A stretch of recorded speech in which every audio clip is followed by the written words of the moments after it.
setinggi apapun pangkat dan jabatanmu, kamu tetap terlahir dari tangan dingin seorang guru.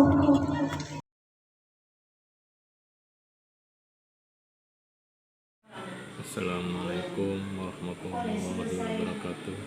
Jumpa lagi dengan Yatim Yatim, disingkat dengan Y2.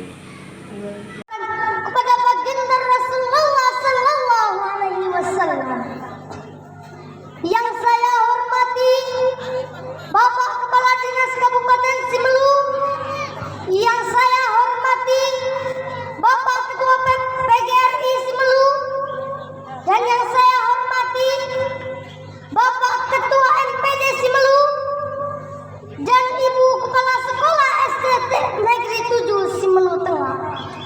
Yang saya hormati Bapak Kepala Desa dan Bapak Komite serta pengurusnya.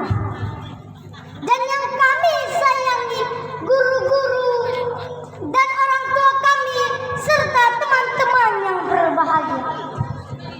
Hari ini bukanlah waktu yang tepat untuk bersedih ataupun menangis.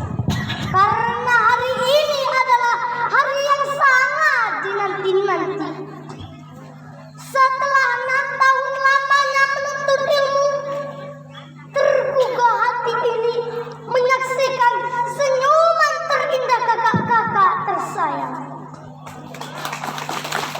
Ingin rasanya adik-adikmu memakai toga, tapi sayang kami harus bersabar. Kami hantarkan kakak-kakak dengan doa, semoga perjalanan dan perjuangan selanjutnya akan dipermudah dan diridhoi Allah Subhanahu wa Ta'ala. Amin.